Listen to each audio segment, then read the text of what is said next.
Moses protested, "If I go to the people of Israel and tell them, 'The God of your ancestors has sent me to you,' they will ask me, 'What is his name?'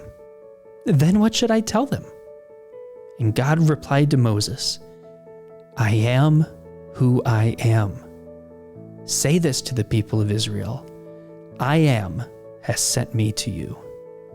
God also said to Moses, "Say this to the people of Israel, 'Yahweh, the God of your ancestors, the God of Abraham, the God of Isaac, and the God of Jacob, has sent me to you." Genesis introduced us to the world and to ourselves. Exodus, the second book of the Old Testament of the Bible, does more to introduce us to God, to who he was and is to come, to a God so eternal that he identifies himself as "I am," but also a God so personal that he also chooses to identify himself in relation to people, the God of Abraham, Isaac, and Jacob. Exodus is a book of movement. It propels the true story of God and his people forward in such a way that sets forth not just the rest of the biblical narrative, but human history up to where we are today. It is in Exodus that we see the baby in the basket, the burning bush, the 10 plagues, the first Passover, the parting of the Red Sea, the 10 Commandments, and so much more. To introduce us to the book of Exodus, I'm joined by Dr. Carmen Joy Imes. Dr. Imes is an associate professor of Old Testament at Talbot School of Theology. She's the author of the books Being God's Image and Bearing God's Name, and she is currently working on a commentary of Exodus.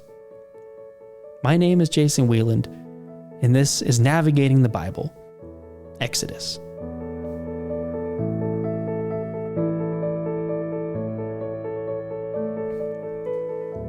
All right, Dr. Carmen Imes, thank you so much for joining me today as we're diving into Exodus. I know that you're working on a commentary on it right now, so I'm really grateful for your expertise into what we're going to be talking about today.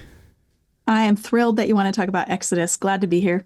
So, as we did with Genesis in our last episode of this series, I want to just start at the beginning. I'm thinking of the people right now, maybe they've heard about stories from Exodus, they know about Moses, maybe they've read about the parting of the Red Sea, but they've never picked up and read the book themselves. So I want to start with just some basic details to kind of get us into the right mindset for Exodus. So I'm going to ask it this way, and I'm doing this for every book. Do we know who wrote the book of Exodus and maybe when it was written? That depends entirely on who you ask. There's a lot of debates among scholars about when the book was written and who wrote it. My approach to Exodus is to try to drill down on any evidence that we have in the text itself. Do we have any clues in the book of Exodus itself that would point to authorship?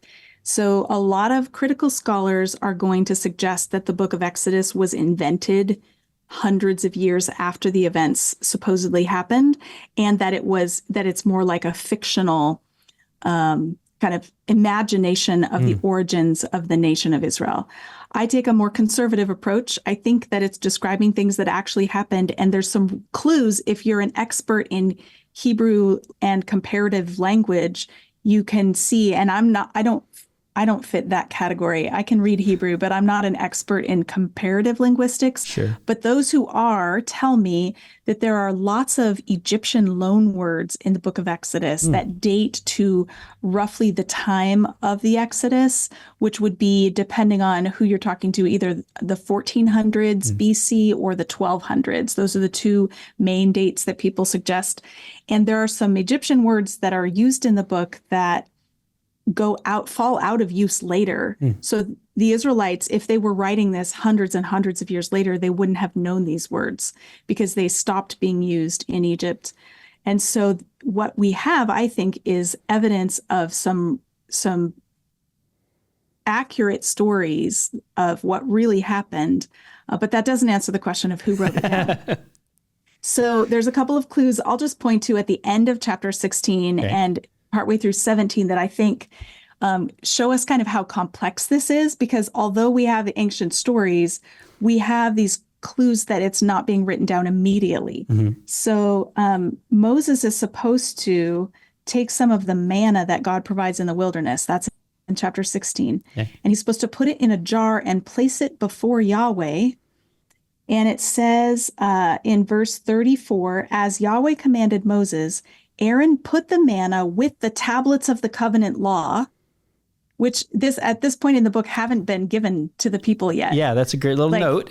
So okay, wait, we're out of order here. So eventually he's going to take some manna and put it with the tablets of covenant law. And then it says, so that it might be preserved. The Israelites ate manna 40 years until they came to a land that was settled. They ate manna until they reached the border of Canaan. Well, that's interesting because clearly someone didn't write that until it was over. The time in the wilderness was over. So we're looking at somebody who's reflecting back on the time in the wilderness after they've already entered into the land. And we know that Moses didn't enter into the land. He died in the wilderness before entering. So that is a little clue that either Moses did not write the book or he didn't write the whole book. And there's editorial updating later. And then we have this little throwaway comment. By the way, an omer is 1/10 of an ephah. So it's just told them how much manna to save, but it's used a unit of measurement that is no longer understandable to the people who are hearing this story. So it's long enough for a word to fall out of use. And you know how language changes over time.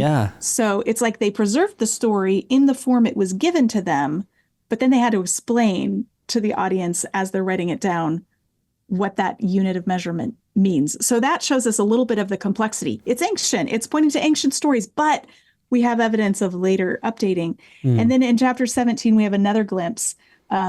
Moses defeats the Amalekites. Joshua fights the Amalekites. Moses is up on a hill overseeing this battle. It's the only battle in the book of Exodus. It happens kind of out of the blue as they're passing through the wilderness on the way to Mount Sinai. And then it says at the end of the chapter 17, Moses built an altar and called it Yahweh is my banner. And he said, because hands were lifted up against the throne of Yahweh, Yahweh will be at war against the Amalekites from generation to generation. And I should have started in verse 14. Yahweh said to Moses, write this on a scroll as something to be remembered. So Moses is writing something down according to Exodus 17, which tells us that he's literate. And that totally makes sense because he was raised in the palace. So although he lived in a time with only 1% literacy rate in Egypt, he would have been among those who were trained to write because he's growing up in this elite palace context. So he knows how to write. But then what he says in verse 16 about the hand lifted up against the throne of Yahweh is so difficult to translate. It sounds super archaic. It's not regular Hebrew text. And so this also seems like a clue to me about the authorship and date of the book, because it's like a frozen form of what Moses actually said or wrote, but it's it sounds different. It's like if we were to pull out a Shakespearean sentence and try to understand it now, like original Shakespearean hasn't been updated, we would be like, okay, what is he saying? What does this really mean? Because it sounds so archaic. So it's archaic compared to what's around it. So this points to Moses knew how to write. Sometimes he wrote things down. Did he write the whole book? I doubt it, because we have these updated sections that indicate it's a later audience. So that's a long answer to your question. No, that's interesting. So it's so we'd say it's quite possible that Moses wrote most of, if not a large portion of it, and then some parts were added in later to give further context to the rest of the story. Yeah, if we stick with just the places where Moses is told to write something down, Yeah. then we have just a few small texts in chapter 17, and then he writes down the book of the covenant or the covenant scroll, which is 21 through 24. Apparently he writes that down, or 21 to 23. He writes on a scroll and puts it by the Ark of the Covenant. So he does do some writing, and that's probably where we get the tradition that Moses wrote the book of Exodus. Gotcha. Because he does do some writing in the book, and he's the only one we know of right there that can write. But I think the book as a whole reflects a later perspective of looking back, not way, way later, but later enough that they're in the land and they're now trying to recall what God did. Okay, that's fascinating. So again, what we're trying to do is kind of give some scope, some context to the book. So that's helpful, and even just those little details of these things that I think for a lot of people just kind of pass over as they're reading and don't give any thought to. Wait, how could Moses have written that if we're talking about stuff that's happening in Canaan with the that's so important to just give that sort of context. So I want to now Exodus has a lot that happens in it. So this might be a very difficult challenge, but how would you describe Exodus in one sentence? I would say Yahweh rescues the descendants of Abraham from slavery in Egypt so that they can serve him and become his people. Well, that's pretty concise. That's pretty much what happens. That's true. Okay, so you have Yahweh rescues the Israelites, his people, from Egypt so that they can become his people, and what that looks like. Yes. So maybe I should correct myself. They are already his people. Yes. But they're going to become a nation with a sense of national identity and a constitution that God gives them at Sinai to live by. So rather than being governed by someone else, they're going to be able to govern themselves. But it's according to the way Yahweh wants them to live. So if we're looking at then the narrative flow of Exodus, how would you describe the narrative flow? And if you would, for us, for anybody who has just listened maybe to the Genesis episode, what is the continuation like from Genesis into Exodus, and then the narrative flow from there? Sure. Okay. So the book of Exodus opens in Hebrew with the word "and." Perfect. So and these are the names of the sons of Israel who went to Egypt with Jacob, each with his family. And then it lists the sons of Jacob. And so it's a kind of glance back at Genesis and saying, okay, this is the same story. And now we're picking it up in the next scene. So Exodus is very much connected to Genesis. And the first few verses show us that overlap. This is the family of Jacob with his 12 sons. Joseph's already in Egypt, but the other sons with their families come and join them. So there's a definite connection there. And several times in the book, we're reminded of God's covenant with Abraham, that he promised to bless them and to give them land of their own and to make them into a nation. And they're not experiencing that because they're being enslaved in Egypt. So God's rescue of Israel is not just a blank slate, not just a random, I think I'll be nice to these random people over here, but it's a direct fulfillment of God's promise to Abraham that he would make Abraham's descendants into a great nation and give them their own land. And so that's the connection back. As far as the narrative flow or structure of the whole book, I like to think of this as a book with two major stories or two major parts that sit side by side. There's the book is so beautifully designed. Like the literary design of this book is super complex, and it's just not thrown together. So there's a lot of things we could say. What I would say that's been helpful to me is that what we have is two rescue stories side by side, the rescue of Moses and the rescue of Israel. And each of those stories falls into two parts. So we have Moses rescued from death in Egypt, and then God meets him at Mount Sinai and reveals himself to Moses and commissions Moses to be his servant to go back to Egypt. So that's rescue story number one, the rescue and commissioning of Moses. Then that kicks off the second story in beginning basically in chapter 5, which is the rescue of the Israelites out of Egypt. And then they meet God at Mount Sinai and see his presence, and he commissions them to be his servants. So there's a parallel between the rescue and commissioning of Moses and the rescue and commissioning of the whole nation. And I think when we notice that parallel, it really helps us know what to do with the parts of the story. Because one of the biggest problems with the book of Exodus is people not paying attention to the overall story, but just taking something out of context. One of the things that gets taken out of context more than anything else is the Ten Commandments.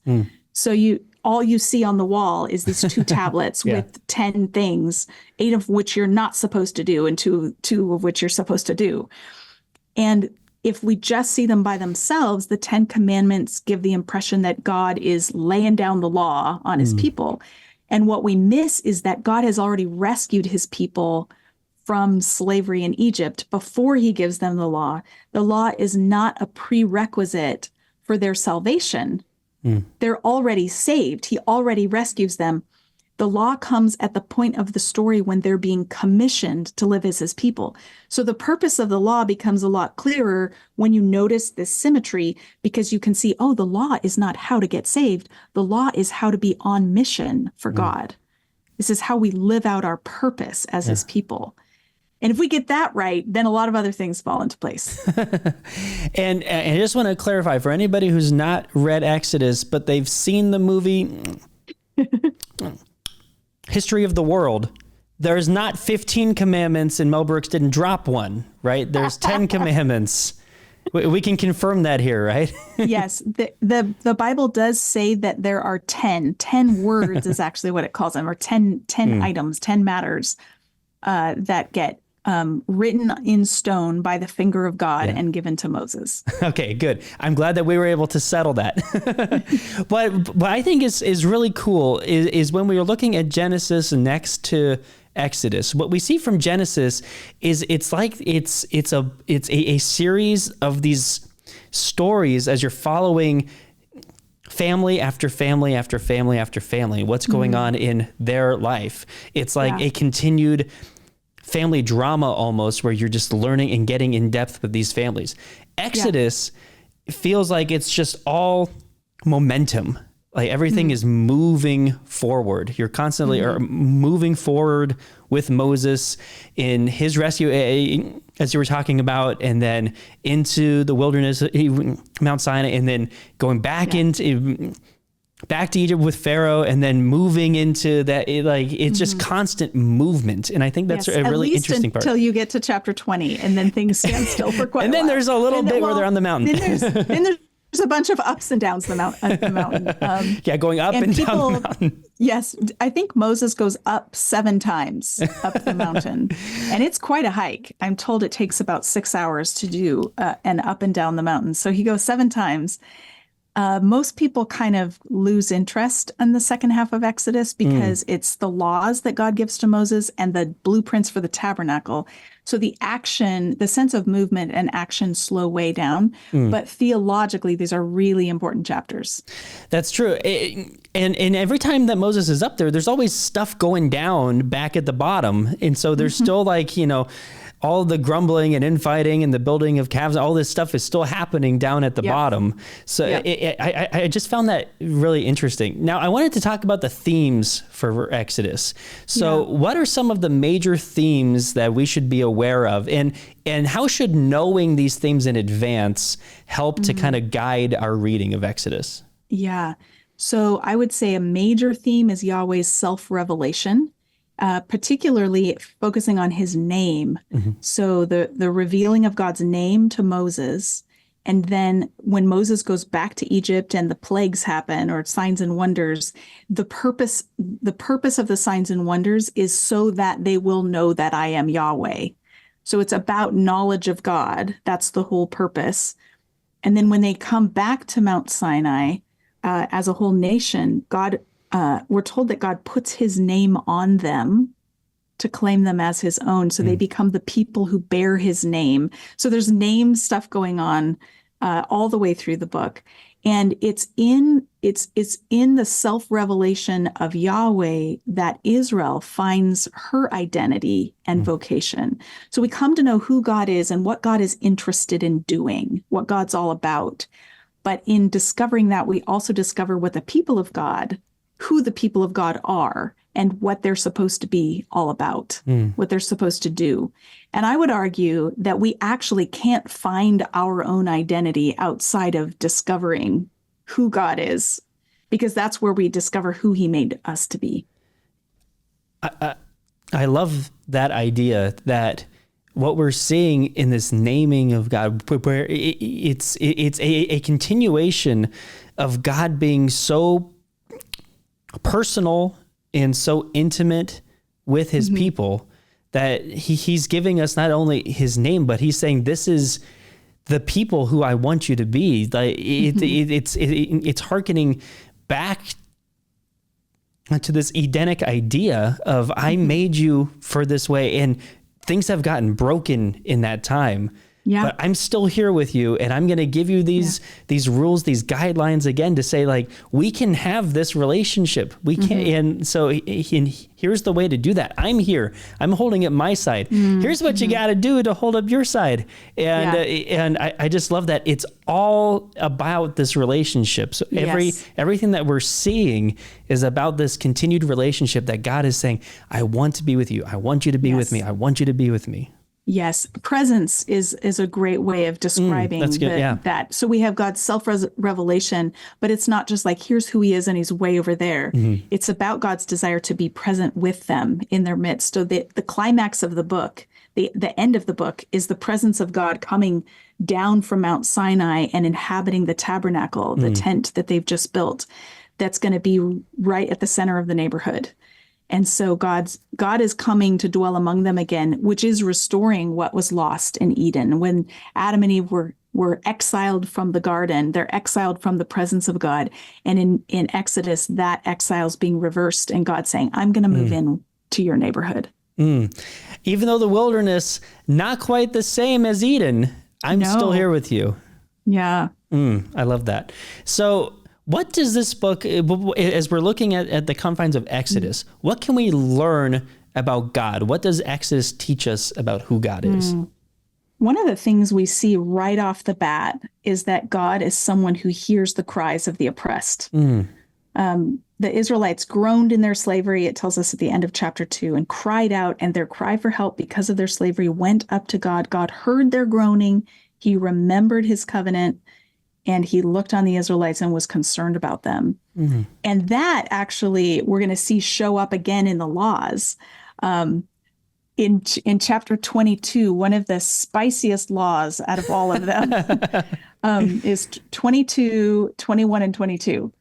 And God tells the people how they're supposed to respond to immigrants and to people who are vulnerable in society. He says, do not mistreat or oppress a foreigner, for you were foreigners in Egypt. Do not take advantage of the widow or the fatherless. This would have been the two most vulnerable categories of ancient Israelites. If a woman didn't have a husband, she kind of lost her voice in the public square. Nobody could, there was no one to advocate for her. And the fatherless, same thing. If you don't have a father who can stand up for you, you'd be more vulnerable to exploitation of various kinds. So do not take advantage of the widow or the fatherless. If you do, and they cry out to me, I will certainly hear their cry. My anger will be aroused, and I will kill you with the sword. Your wives will become widows, and your children fatherless. So this is addressing the Israelite male head of household. And if you, as a man who's the head of the household, do not use your power to protect the vulnerable in your community, then your family members who depend on you to protect them will become vulnerable too. It's certainly spicy. Yes, it has the most stringent consequences for disobeying. And in Hebrew, it's like super emphatic. So I will hear their cry, and my anger will be aroused. Like it's just very emphatic. Interesting. And it's so interesting to me how this echoes what God himself did when he heard the cry of the Israelites in Egypt. So it's like, you cried out and I heard you. But I just want you to know that's the kind of God I am. I hear those who cry out because they're being taken advantage of. And if they cry out and you're not helping them, then I'll have to remove you. So it's a really sobering word for all of us to think about. Is there anyone who's crying out to God because of me? Mm, Like, yeah. am I making someone's life difficult? And are there people around me crying out that I'm ignoring Mm. that I should be part of the solution to their plight? So that's one of the really powerful things we learn about God right off the bat is he's the kind of God who doesn't exploit people to get what he wants, Yeah. but he actually comes alongside the most vulnerable and releases them from slavery. Well, yeah, and that's the point that I wanted to emphasize too, that's something that is so unique and important for people to understand about the God of the Bible he's not a God who only listens to the most pious or the most put together or the richest or most powerful. And just as you said, he's not a God who is looking to exploit people for his own gain for whatever purpose. Yeah. Is we learned very early on in the course of the whole Bible, this is the second book, we learned very early on, as you said, that this is a God who cares for the oppressed, who cares for the hurting, and cares for the less than, quote unquote, and they have his heart and they have his ear. And that is something that is so important. And we'll see that throughout all of Scripture, and we'll see that extra present in the Gospels when we get to Jesus. But for a person who is reading the Bible maybe for their first time, and they're just getting this picture of God, that's something that's so powerful. Mm-hmm. Yeah, watch for that as you read it, because sometimes people get lost in like, oh, this is such a different cultural context. There's things going on, and I don't understand them I don't understand them all. But if we start to pay attention to how God interacts with those who are society's most vulnerable, it just gives us a beautiful picture of a contrast between Pharaoh and the gods that he serves, and how that works out for the Israelites and Yahweh. There's another beautiful thing that you can see if you read Exodus chapter 16, which we've already mentioned, is the manna chapter where God provides manna for the people. There are multiple echoes in that chapter of language that happened in Egypt, and God subverts it. So, for example, in chapter 5, Pharaoh is insisting that he's not going to provide straw anymore, but the people still have to make the same number of bricks. Yeah. And the phrase in Hebrew to describe the brick quota is davar yom bayomo, the stuff for each day, basically day by each day is that's what they are going to have to gather, and their quota that they have to produce is not reduced, even though Pharaoh's not providing what he used to provide. And then in chapter 16, the people are hungry and God provides manna, and he tells them, I'm giving you enough manna, davar yom bayomo. I'm giving you the stuff you need for each day. Yeah. So Pharaoh explicitly denied what you needed. I'm going to provide it, and I'm going to make sure everybody has exactly what they need. And don't think you can store this up and save it up for the future because I want you to depend upon me every day. And you just think back to Egypt. What were the Israelites doing? They were building storage cities for Pharaoh. He was exploiting their labor so that he could amass more and more wealth for himself. And God says, that's not the kind of society this is going to be, where the rich keep getting richer and the poor keep getting poorer because they're working for the rich and they're not getting the profit margin. He says, nope, everybody has exactly what they need for each day. We might think of it as their daily bread. Yeah. Quite literally, yes. Oh, that's a powerful point. I love that. So what can then we take from Exodus to learn about ourselves? So what is Exodus teaching us about people, about us? Yeah. So as I've already mentioned, we learn that we should begin to act in ways that mimic what Yahweh does, hearing the cries of those around us and treating them with respect, that those of us who have power and privilege in society should be reining that in to make sure that everyone has access to what they need, that everyone can flourish, that we're going to actually leverage our influence on behalf of others. So that's one thing that stands out to me. Another thing that stands out is that sometimes people think of the book of Exodus as the freedom book, that God is setting his people free from slavery, as if it's just okay, you used to be a slave to Pharaoh and now you can do whatever you want. Mm. And that is not what the book Yeah. says. If you're actually reading it, they go from serving Pharaoh to serving Yahweh. And it's the same word. It can be translated servant or slave. They're slaves of Pharaoh and they become slaves of Yahweh. Now he's a benevolent master, and so it's a good gig. But it isn't like a choose your own adventure. God is giving them the parameters to have a society in which everyone can thrive. And so that's one thing. What we learn about ourselves is that we are going to fulfill our purpose as we walk in obedience to God's commands. It's not about me charting out my life plan, but about me listening to God's voice and living faithfully to what he's revealed that I should do. That's a great point. So can you now there are many people in Exodus. There are some main people, and maybe you'll choose these people or not, but can you highlight 2 or 3 people in Exodus and help us to see what we can learn about their lives? So why should we put extra focus on these people? One of the fun things about working on Exodus was discovering in the early chapters, especially chapter 2, how many women there are who participate in the story. They have a bigger role to play than a lot of Bible stories. And it really stands out when you're translating the passage from Hebrew, because you see all these feminine plural verb forms that you've never seen before. You're like, they're just like all crowded standing together. out. Like, these don't seem normal to me. So then you kind of notice.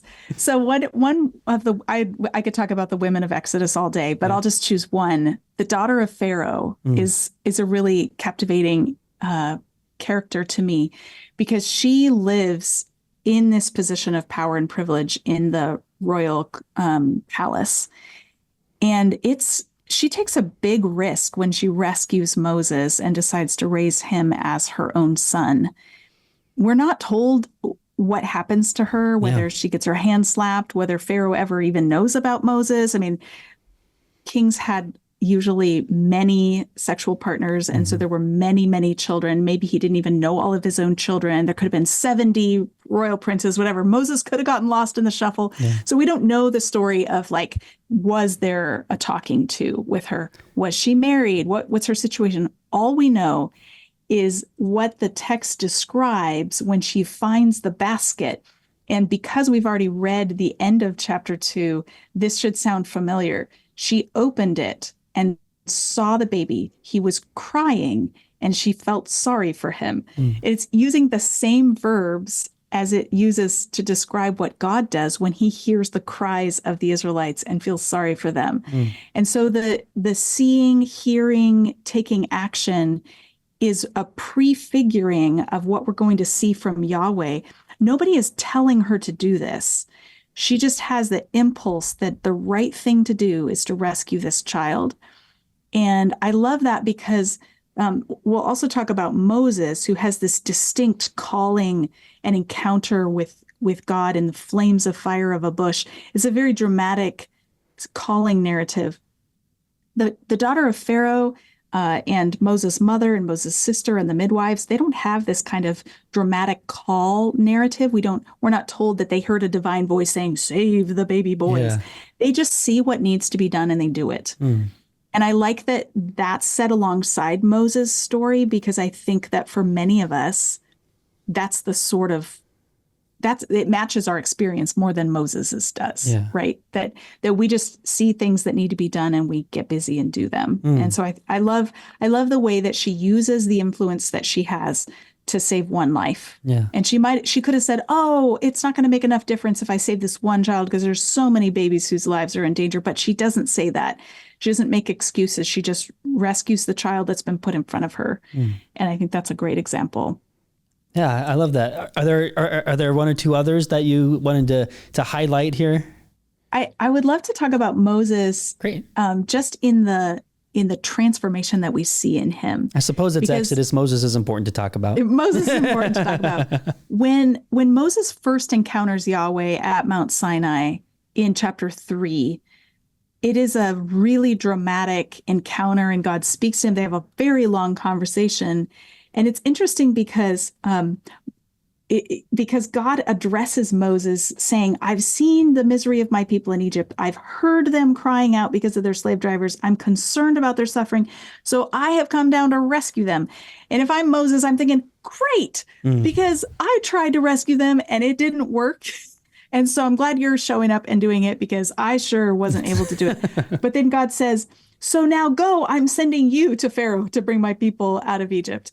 And Moses' first response to that call is, who am I that I should go to Pharaoh and bring the Israelites out of Egypt? His eyes are on himself. And even though God's response to the who am I question is not to list Moses' qualifications. And he has a lot that could have been listed. He has this experience of shepherding in the desert. He knows where to find water and food, and he knows his way around. He can navigate. He grew up in the palace. He probably speaks and writes fluent Egyptian. He understands how to get an audience with Pharaoh better than any Hebrew would understand. So there's a lot of things that God could have said would qualify him. But when Moses says, who am I that I should go to Pharaoh? God's response is, I will be with you. Which is really all Moses needs, is the presence of God to go with him. Yeah. And Moses goes on to reject this commissioning 5 times in a row. Yeah. Every reassurance God gives him of his name and his presence and the ability to do signs and wonders, and, okay, fine, I'll send Aaron to help you. And like all of these things God reassures him with are not enough to persuade Moses that he wants to be doing this. He's like, and so this almost a rejection of the presence of God by saying, oh no, send someone else, is really tragic. And then if we fast forward to the end of the book, when they're at Mount Sinai, the people have just built the golden calf and worshiped it. And God says to Moses, go ahead and go up to the promised land. I'm not going to go along anymore because I might destroy you on the way. Like, you guys are so rebellious that this could be actually dangerous for me to hang out with you. So I'm feeling my temper rise, and right? I don't want you guys have a way of provoking me, and I think it might just be better for you to go on your own. And Moses is just so distressed by this. And he goes and puts it all on the line. And he says, if your presence does not go with us, do not send us up from here. Which is very dramatic when you think about where they're camped out in the middle of a desert where hardly anything grows and all they have to eat is manna, which would get old after a while. You would think. And they've been there a year and it is hot. And Moses says, I would rather stay here for the rest of my life than leave without you. And to me, that shows such an about face. That before he wouldn't leave with the presence of God, and now he won't leave without the presence of God. His priorities have shifted, and he recognizes we're nothing without you, so we need you to come with us. If only the manna every day was kind of like a bagel shop where you had all these different flavor choices. You have the everything manna, you have the onion manna, if only it was like that, but at least we don't see that it was. Nope. So Exodus, as we said, is a big book. There's a lot of stuff that's going on with it. So I want to acknowledge that for anybody reading Exodus the first time, they might come across some, we'll call them sticky wickets, some little tricky parts of the book that are like, wait. I'm supposed to believe that, or wait. Why? I don't know if I'm driving with this right now. So what is one of those for Exodus that people might get caught up on, and how should people approach reading that section? One of the difficult passages that more people ask me about than anything else is the part where it says that God hardens Pharaoh's heart. Because this feels really weird. God sends Moses back to deliver the people from Egypt, and he's supposed to confront Pharaoh, but God is going to harden Pharaoh's heart so that he won't let them go. And then God punishes Pharaoh for having not let them go. Yeah.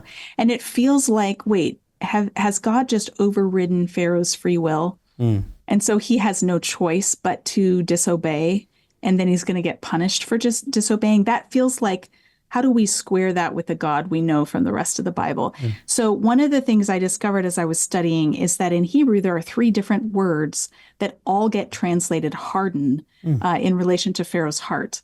And they do not all mean the same thing.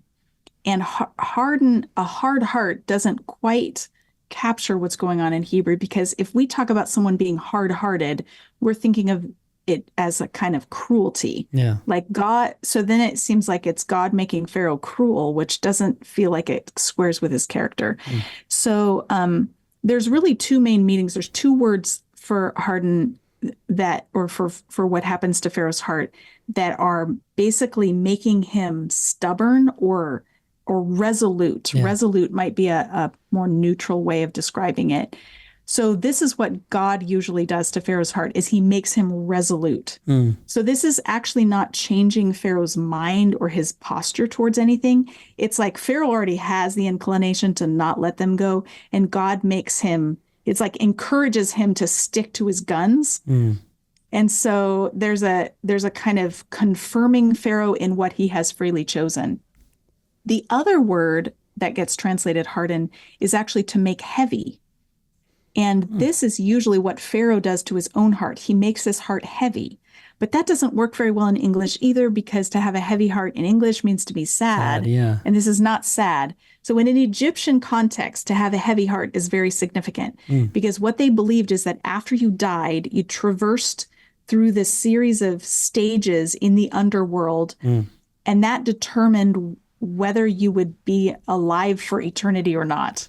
Okay. Like whether you'd sort of stop existing or whether you'd get to rule over the underworld. And one of the first stages of that was to remove someone's heart, put it in a jar, and put it on a scale. And it's being put on a scale and weighed against a feather that represents Ma'at, which is the Egyptian concept of justice and righteousness and peace and order. It's a hard word to translate because it means kind of all of these bunch things. of things, yeah. But if the heart is heavier than the feather, then that means that the guy who died was guilty of injustice, and therefore he would not get to reign in the underworld. And so when Pharaoh keeps making his heart heavy, I think it's the narrator's tip of the hat to this Egyptian way of thinking about the afterlife, that Pharaoh is actually giving up, like he's refusing to do the one thing that he needs to do in order to have a good afterlife, by oppressing other people and refusing to do the right thing. So I think in an Egyptian context, it's so interesting that even like by Pharaoh's own standards, he's not being a good Pharaoh. And it's a great reminder to know what is true of God, everything that we know to be true of God's character. And when we come across these little sticky points, to do the research, to dive in, to talk to somebody like Dr. Imes to say, hey, what's going on with the Egyptian context here, or the word being translated? Because then we can see these like, well, actually, if you look at it this way, then it's okay to read it this way, and that's super helpful. Yeah. So thanks there for are helping. Obviously, lots of other sticky passages that we don't have time to talk about, but I want to let people know that I have a YouTube channel where I'm releasing weekly videos on Exodus. And I've been going helpful for and timely. 4 years.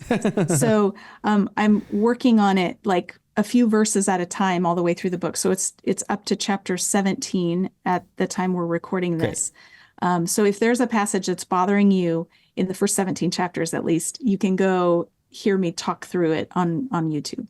Perfect. I will put the link to that in the show notes. I'll find it and I'll put the link to it in the show notes. So as we're starting to wrap up our conversation, I'd love if you could leave us with, what is something that you think everybody should know, as you've done all of this research and all this time spent with Exodus.